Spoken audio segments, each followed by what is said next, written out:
नमो नमः।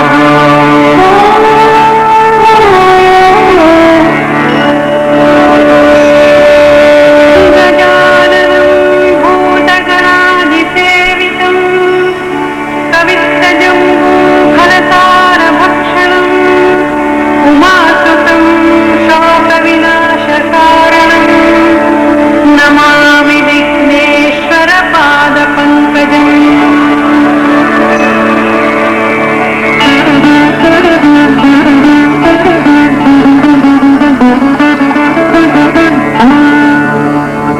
या कुन्देन्दुतुषारहारधवला या शुभ्रवस्त्रावृता या वीणावरदण्डमण्डितकरा या श्वेतपद्मासना या ब्रह्माच्युतशङ्करप्रभृतिभिः देवैः सदा वन्दिता सा मां पातु सरस्वती भगवती निःशेषजाड्यापहा।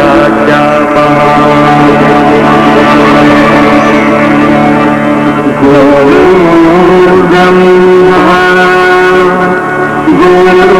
गुरुर्विष्णु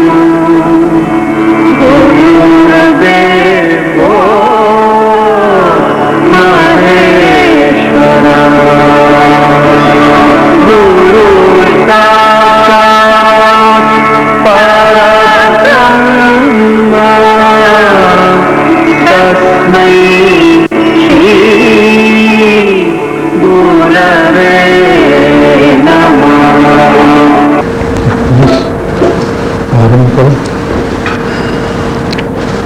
नारायण नारायण नारायण नारायण। श्री गणेशाय नमः। सद्गुरुभ्यो नमः। श्री सरस्वती नमः।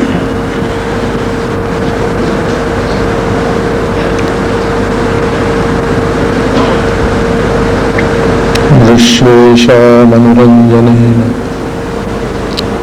जनयन्नानन्दमन्दीवरः श्रेणीश्यामल कोमलैरुपनयन्मङ्गैरनन्दम्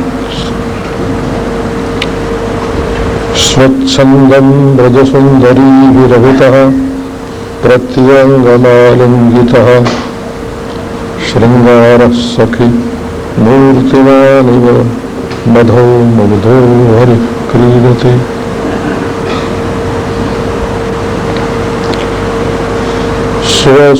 स्वसुखनिभृतचेताः तद्विदस्तान्यभावो व्यजितरुचिरलीला कृष्टसारस्तदीयम्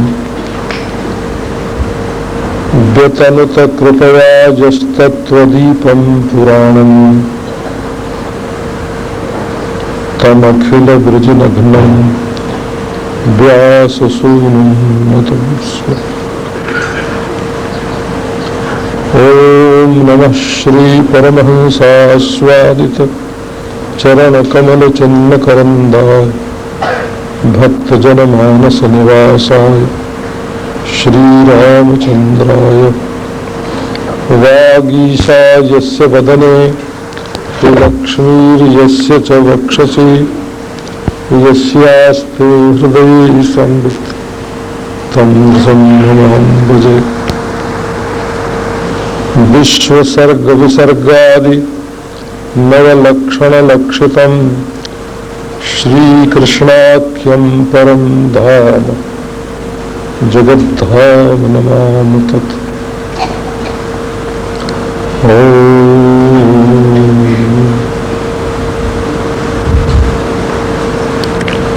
भवभयमपहन्तं ज्ञानविज्ञानसारं निगमकृदुपजह्रे भृङ्गवद्वेदसारम् अमृतमुदधितश्चापाययद्भृत्यवर्गान्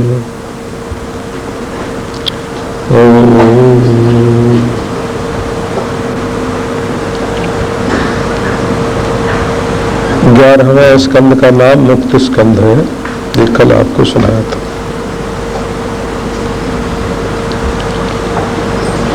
मुक्त स्कंद में 3 विभाग हैं। पहला विभाग है जीव मुक्ति, जो अविद्या के 5 पर्वों से तम मोह महामोह तामिश्र अंधतामिश्र, ये भागवत के 5 पर्व हैं अविद्या के। और योग दर्शन में अविद्या अस्मिता राग द्वेष अभिनिवेश के नाम से इनका वर्णन हुआ। जीव बंधा कैसे? पहले बेवकूफी से बंधा। विद्या माने बेवकूफी, ना समझी। कहीं किसी चीज के साथ रस्सी नहीं है, जंजीर नहीं है, पर अपनी बेवकूफी से अपने आप को बांध लेता है। अस्मिता, अस्मेर भावः, दृश्य वस्तु के साथ अपने मैं को जोड़ लेता है। इसके बिना मैं नहीं जीता, नहीं रह सकता। राग, किसी से मोहब्बत कर बैठता है। द्वेष, किसी से नफरत दुश्मनी कर लेता है। और अभिनिवेश, मौत के डर से डरता है। ये 5 जो हैं, ये अविद्या की गांठें हैं जो जीव को बांधती हैं। इनसे छुड़ाने के लिए 5 अध्याय प्रारंभ में है।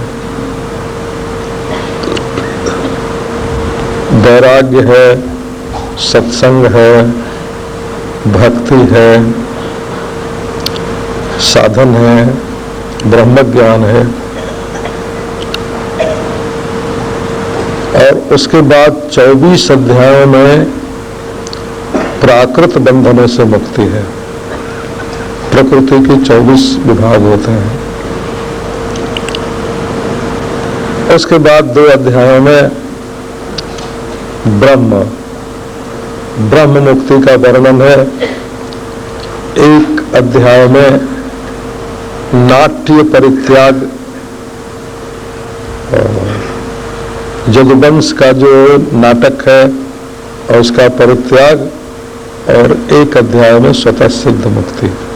इस प्रकार 31 अध्यायों में ये 11वां स्कंध पूरा होता है। इनमें से कल मैंने वैराग्य की बात सुनाई कि जैसे दुर्वृत्तियों को शांत करने के लिए सद्वृत्तियां चाहिए, और सद्वृत्तियों को शांत करने के लिए और बाधित करने के लिए ब्रह्म ज्ञान चाहिए। तो दुर्वृत्ति है दुर्योधन, जरासंध, कंस आदि, और सद्वृत्ति है पांडव, यदुवंशी आदि।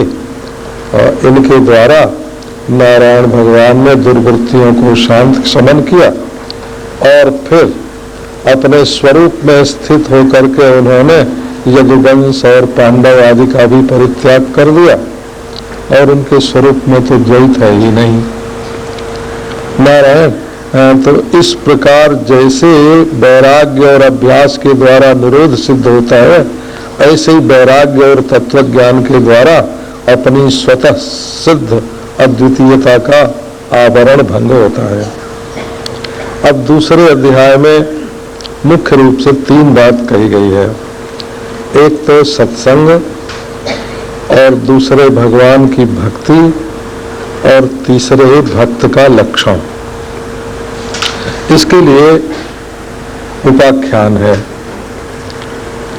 उपाख्यान इतना अद्भुत है उस वसुदेव जी के लिए, जिसके सामने चतुर्भुज के रूप में भगवान ने अपने को प्रकट किया था। ज्ञान नहीं हुआ। भगवान ने कह दिया, जुबान नाम पुत्र भावेन ब्रह्म भावेन चा सकृत चिंतयंतो कृतस्नेयौ जास्ये थे मदगतिम पराम, कभी पुत्र भाव रहेगा, कभी ब्रह्म भाव रहेगा, मेरा चिंतन करना कैसे भी। भक्ति में ज्ञान और तदाकार वृत्ति का समन्वय रहता है, समुच्चय भी रहता है। भक्ति समुच्चय सिद्धांत है, उसमें कर्म और ज्ञान दोनों का समुच्चय है। फिर महर्षियों ने श्री कृष्ण की महिमा सुनाई और वसुदेव ने श्री कृष्ण को ब्रह्म बताया, लेकिन मोह दूर नहीं हुआ। तब श्री कृष्ण ने नारद जी को भेजा। ये भागवत पुराण है, भागवता नाम पुराणम, भागवत पुराणम। ये भगवत भक्तों की महिमा इसमें भगवान से भी बढ़ करके है। ये भगवत पुराण नहीं है, भागवत पुराण है, भागवता नाम पुराणम। अब श्री कृष्ण के चतुर्भुज दर्शन से और उपदेश से भी नारायण वसुदेव देवकी का मोह भंग नहीं हुआ, बल्कि देवकी ने तो अपने पुराने पुत्रों को मंगवाया। अब भगवान ने कहा कि बिना महात्मा के सत्संग के, केवल मेरे संग और उपदेश से इनका ज्ञान दूर होने वाला नहीं है। इसलिए नारद जी को उनके पास भेजा। गोविंद भुज गुप्तायाम द्वारवत्याम कुरूद्वः अवात्सीन नारदो भीक्षणम कृष्णोपासन लालसः कोनुराजन्निन्द्रियवान मुकुंद चरणाम्बुजम न भजेत सर्वतो मृत्यु उपास्यम अमरोत्तमैः। नारद जी गोविंद भुज गुप्ता द्वारका में प्रायः निवास करते थे, अधिकांश निवास करते थे। तो भाई उनको तो साफ था कि 2 घड़ी से ज्यादा कहीं न रहे। बोले यहाँ गोविंद की भुजा जो है वो द्वारका की रक्षा करती थी, तो साफ ताप नहीं लगता था।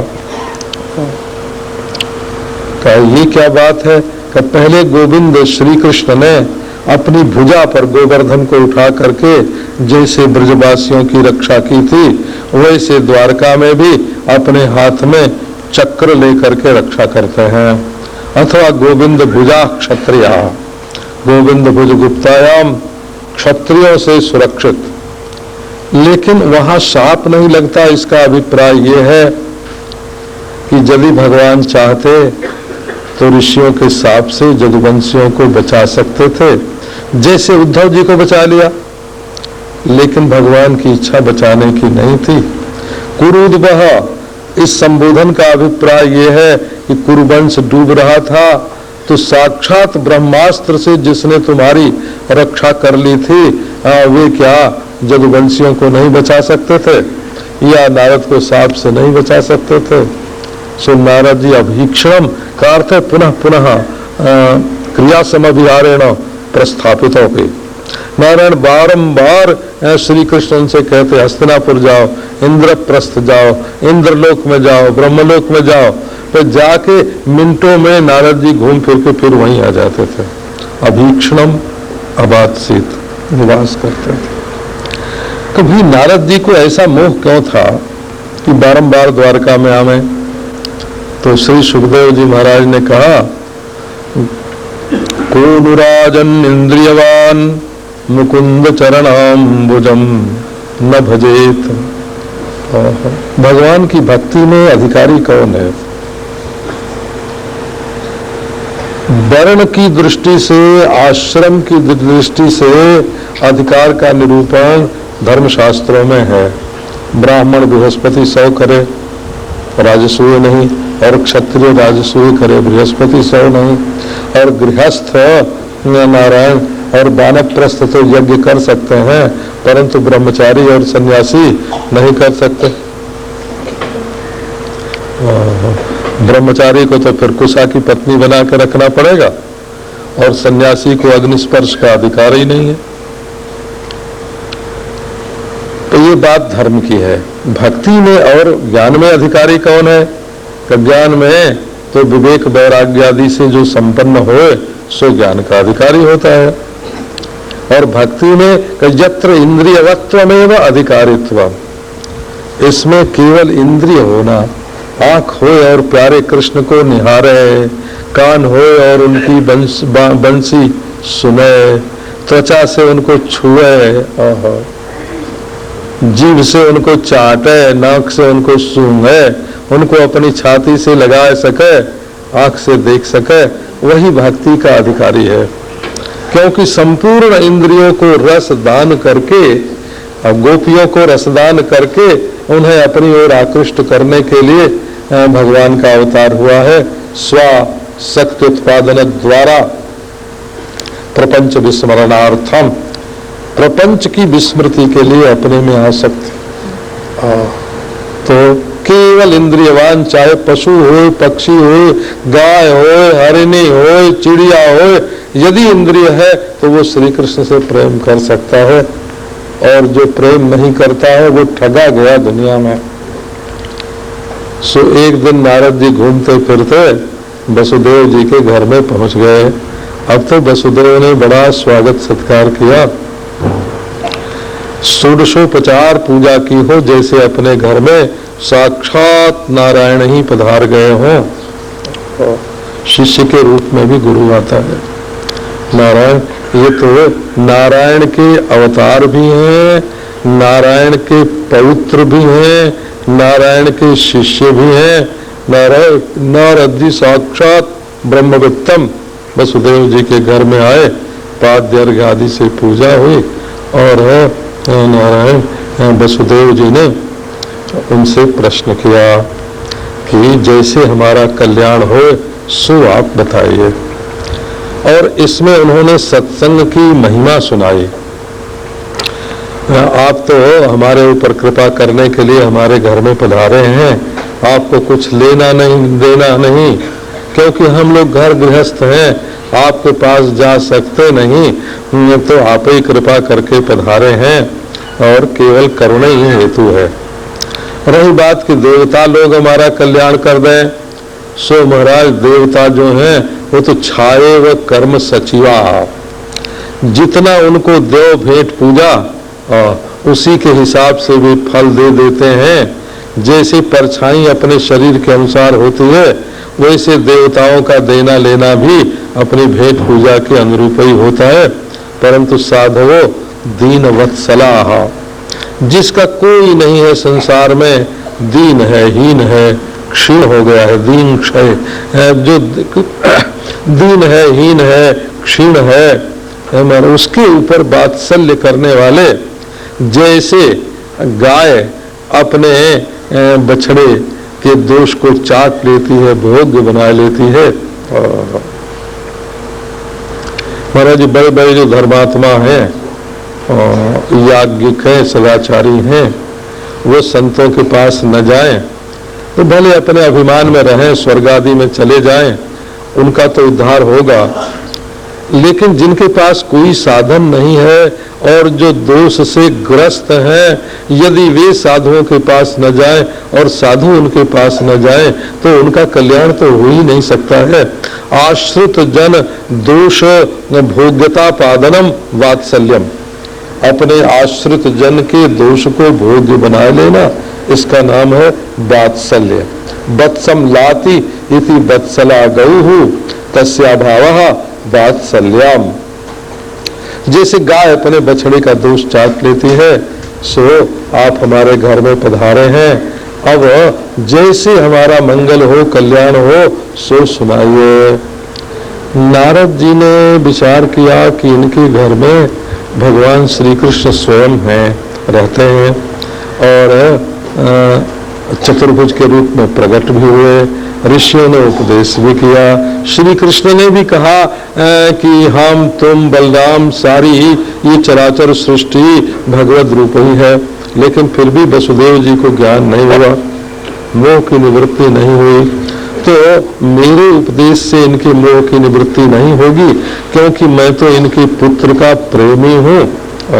जब कोई बाप देखेगा कि ये तो मेरे बेटे का आशिक है, तो उसकी बात पर वो ज्यादा ध्यान नहीं देगा।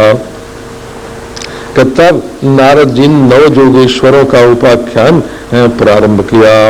ये नव जोगेश्वर जो हैं ये ऋषभ देव जी के पुत्र हैं।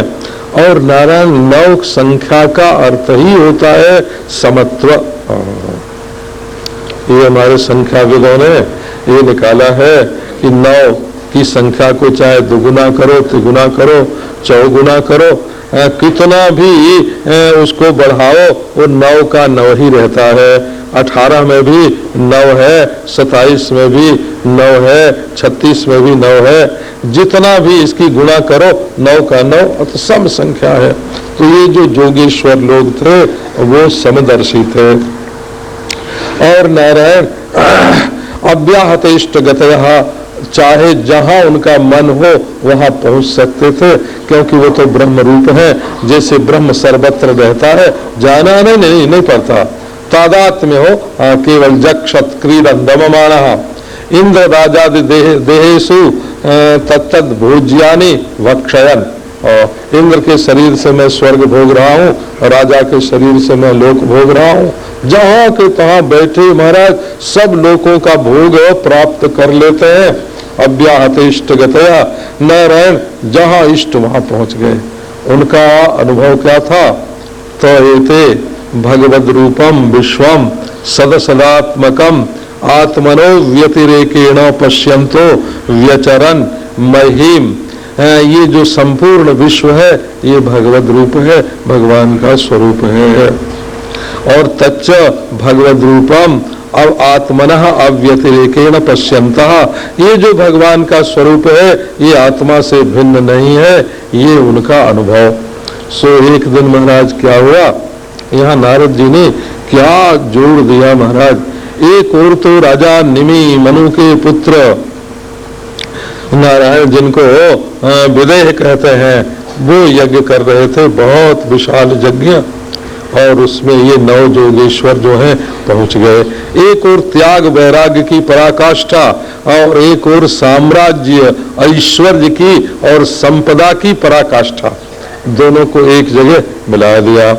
अब यहाँ तुलना हुई तो क्या हुआ कि राजा महाराजा जो है महाराज वो अपने पुरोहित सहित, अग्नि सहित, सभासद सहित 9 जोगेश्वरों का स्वागत करने के लिए उठ खड़े हुए आगे गए और ला करके उन्हें सिंहासन पर 9 सिंहासन पर बैठाया।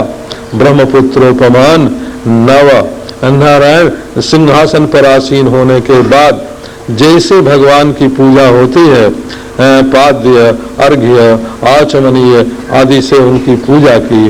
पूजा करने के बाद राजा निमि ने, विदेह ने उनसे प्रश्न किया कि महाराज आप लोग लोगों के कल्याण के लिए ही संसार में विचरण करते हैं और आप पर तो भगवान इतने प्रसन्न हैं कि यदि आप कृपा करें और हमें भागवत धर्म का उपदेश करें तो भगवान अपना आत्मा भी दे देते हैं।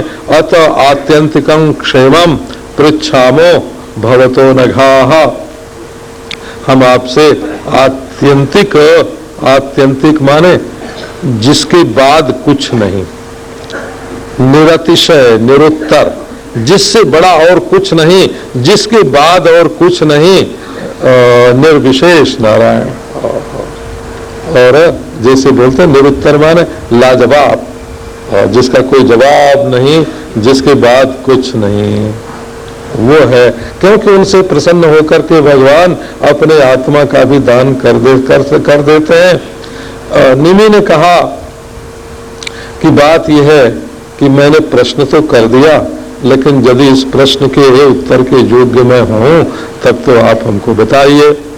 नारायण यदि न श्रुतये क्षमाम, यदि हमारे लिए योग्य हो तो बताइए। अब ये जो महापुरुष है महाराज 9 थे, बारी बारी से इन्होंने 9 बात कही है। तो पहले जो जोगेश्वर थे, कवि उनका नाम था, वे ही भक्ति का ठीक ठीक वर्णन कर सकते हैं। क्योंकि कवयः क्रांतदर्शिनः, जो लोगों की आंख से ओझल हो उसको भी कवि लोग देख लेते हैं। और ये कवि तो भगवान का नाम है।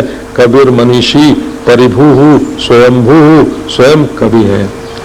तस्य देवस्य काव्यम, ये सृष्टि क्या है? ये परमात्मा की एक कविता है। भगवान जो कविता बोलते हैं वही सृष्टि बन जाती है। न ममार न जिर्जती, और वो अनादि और प्रवाह रूप से नित्य होती है।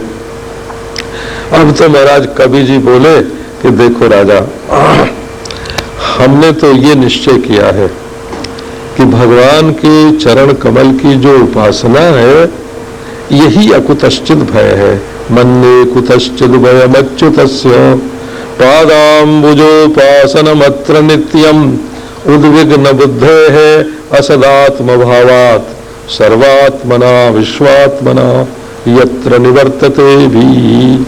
देखो, अगर भय से मुक्त होना हो पूर्ण रूप से तो भगवान के चरणारविंद का आश्रय लेना चाहिए। और कहो हम नहीं लेंगे तो जरा अपनी दशा पर भी विचार करो। उद्विग्न बुद्धेः असदात्म भावात्, तुम जिन चीजों को अपनी समझते हो वो दुष्ट हैं, वो तुमको दुख देंगे। असदात्म भावात्, जिस शरीर को तुम मैं मेरा समझते हो नारायण, वो एक दिन मर जाएगा, तुमको छोड़ जाएगा। जैसे दुष्ट लोग अपना स्वार्थ साधन करके और शिष्ट पुरुष को भी छोड़ देते हैं, वैसे ये देह और देह के जो संबंधी हैं वो तुमको एक दिन छोड़ देंगे। और इसके बाद भागवत धर्म की माने भक्ति की प्रशंसा की उन्होंने। ये क्या है भागवत धर्म? क्या है कि ये भागवत धर्म ये है कि भगवान ने स्वयं अपनी प्राप्ति के लिए उपाय बताया अपने मुख से। मनवादी की मुख से, मनु के मुख से, जैमिनी के मुख से भगवान ने जो धर्म बताया वो तो मनुष्यों के लिए है। यज्ञ जागादि करना नारायण, और ऐसे रहना ऐसे नहीं रहना, ये विधि निषेधात्मक जो धर्म है वो तो मनुष्यों के लिए। मानुषेषु महाराज धर्मा धर्मो प्रवर्तता। लेकिन ये जो भक्ति धर्म है ये तो भगवान के जितने बच्चे हैं सबके लिए है। ये तो पृथ्वी भी नारायण भक्ति कर सकती है, रोमांच हो जाता है पृथ्वी को। नारायण जल भी भक्ति कर सकता है, ठिठक जाता है भगवान के चरणों में।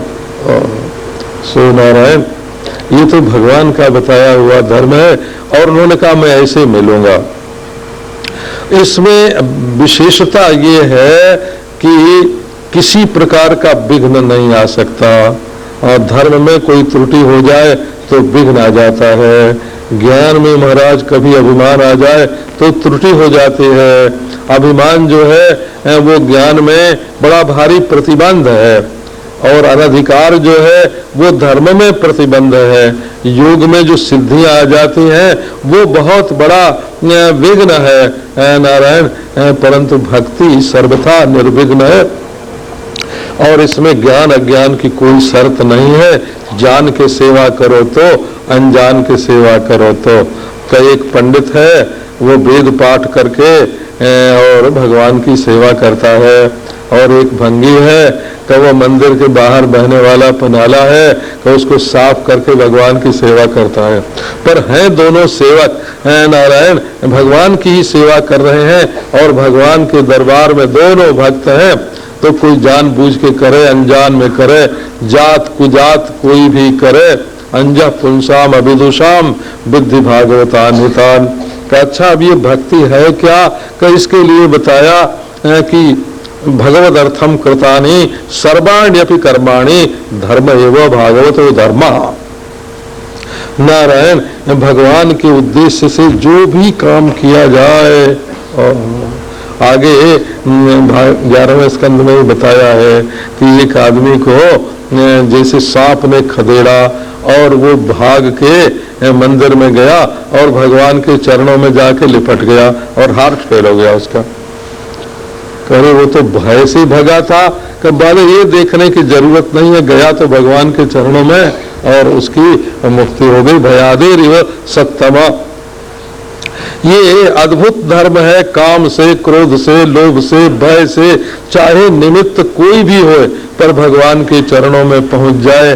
कायेन वाचा मनसेन्द्रियैर्वा बुद्ध्यात्मना वानुसृत स्वभावात् करोति यद्यत् सकलम परस्मै नारायणायेति समर्पयेत् ततो।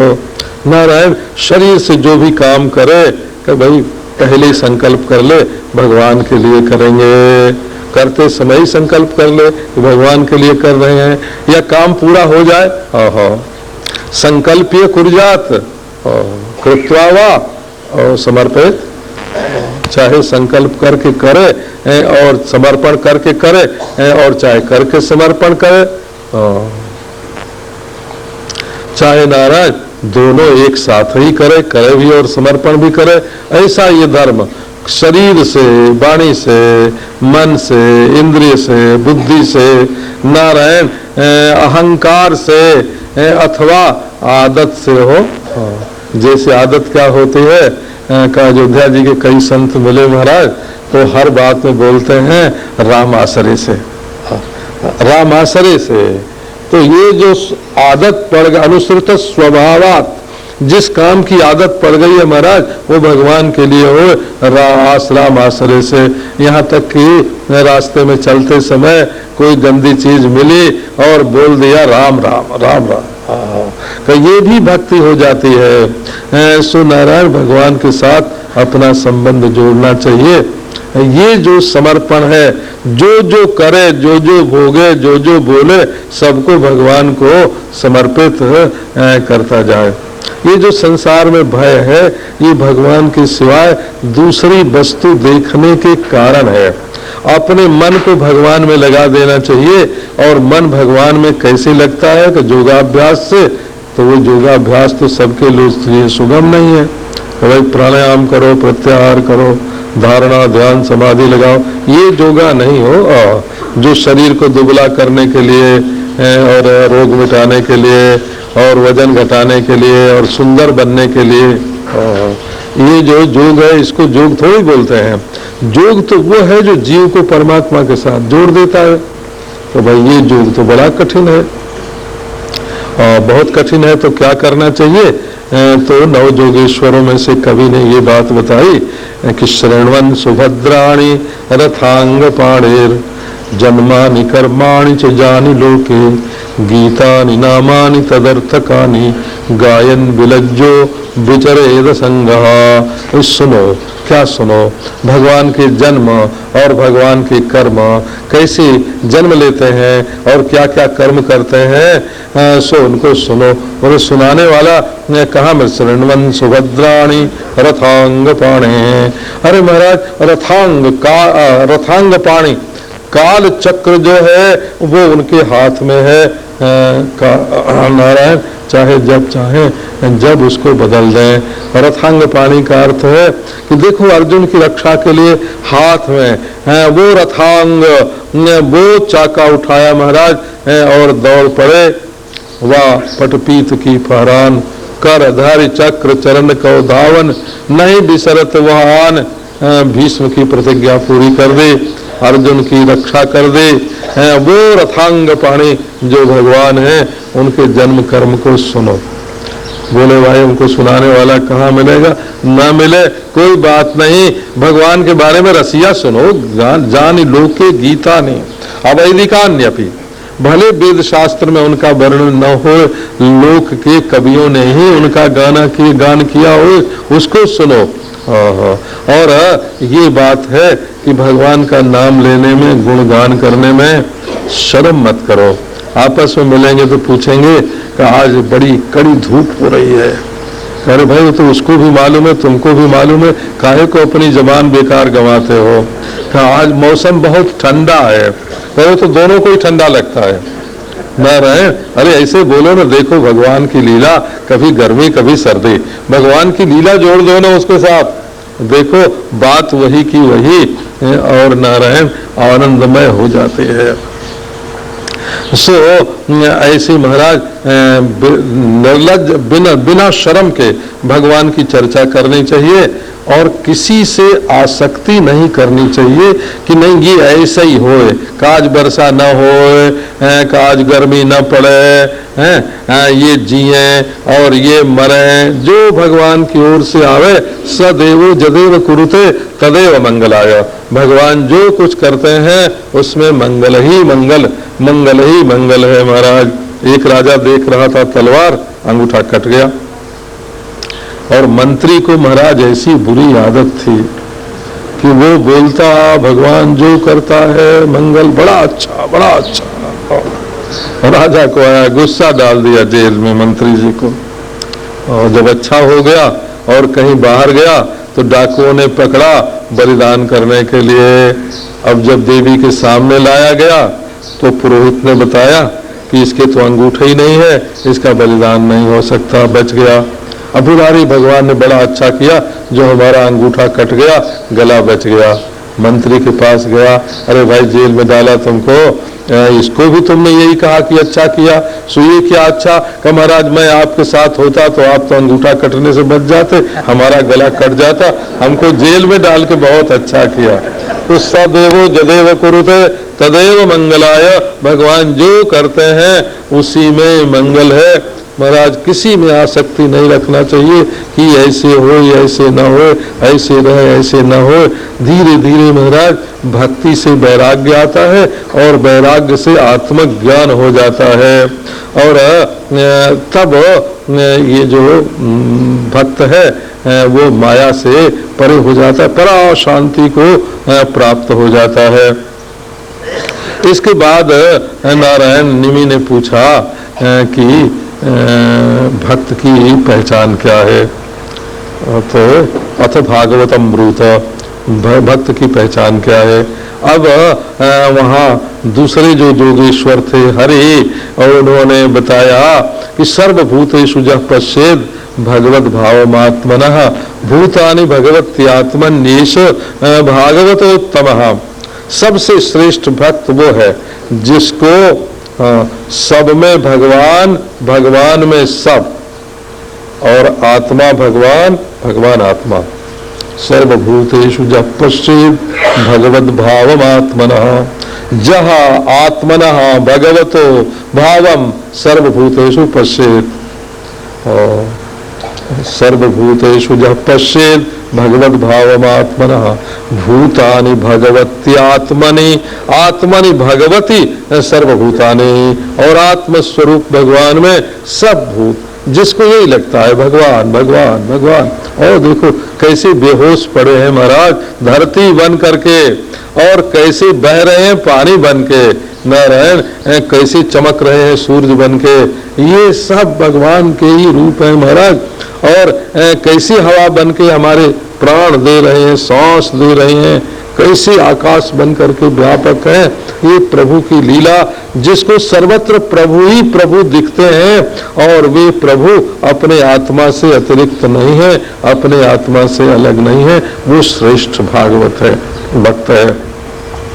और जो ईश्वर से प्रेम करता है और ईश्वर के भक्तों से मित्रता करता है नारायण, और जो विमुखों पर, जो भगवान से विमुख हैं उनके ऊपर कृपा करता है, और जो भगवान के से दुश्मनी रखते हैं उन लोगों की उपेक्षा कर देता है, वो 2 नंबर का भक्त है वो।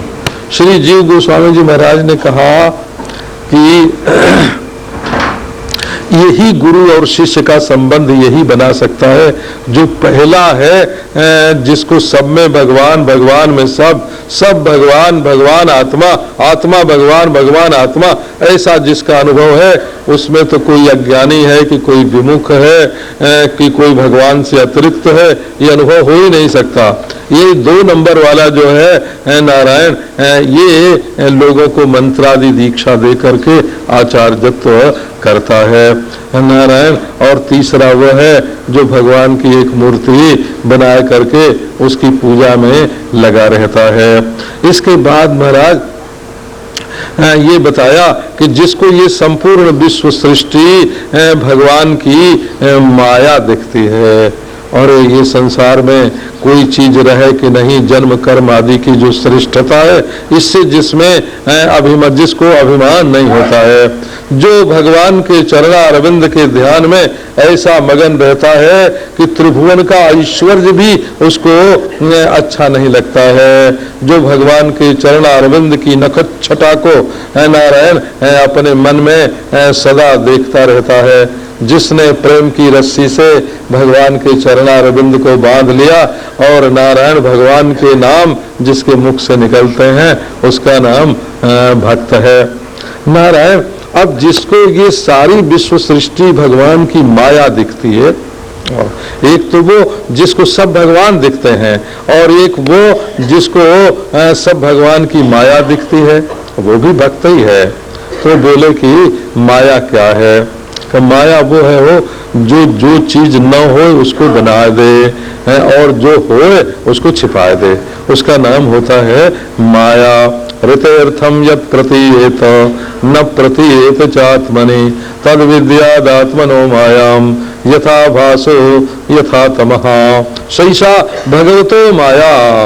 भगवान में एक माया ने क्या किया, उसने बुद्धि पैदा कर दी, अहंकार पैदा कर दिया, पंचतन्मात्रा पैदा कर दी, पंचभूत पैदा कर दिया, ये माया है। सैषा भगवतो माया नारायण। और फिर पंचभूत गए पंचतन्मात्रा में, वो गया अहंकार में, अहंकार गया महत्तत्व में, महत्तत्व गया नारायण भगवान की माया रूप मायाम तू प्रकृतिम विद्यात मायनम तू महेश्वरम। और माया परमात्मा में ये जो उत्पत्ति और प्रलय की लीला है, ये जो भगवान में करती है उसका नाम माया। ओहो, नारद जी ने कहा भगवान से हमको माया दिखाओ। बोले क्या करोगे माया देख के? अब महाराज चलते गए, बोले प्यास लगी है नारद। अब कमंडलू लेके पानी लेने गए नारद, नदी बहुत बढ़िया, और डुबकी लगाई तो नारदी हो गए, स्त्री हो गए हो। निकले तो उनका ब्याह हो गया महाराज, और 12 बच्चे हो गए। और फिर उनके पति मरे तो चिता पर जब गए नारायण सती होने के लिए। इतने में भगवान आए, अरे ओ नारद पानी लेने आया था। ओहो, ये देखो कितनी देर हो गई, अभी तक पानी लेके आया नहीं। अब नारदी को आया होश, सो झट जा करके जो नदी में कूद पड़ी महाराज। सो फिर नारद और पानी लेके आ गए। हाँ महाराज देर हो गई। क्या बात हो गई? कि बस आपने माया दिखा दी अपनी। 12 मिनट भी नहीं बीते और 12 बच्चे पैदा हो गए। नारायण ये आपकी माया है हो, जो न हो उसको दिखा दे, इसका नाम माया। तो माया को पार कैसे जाएं?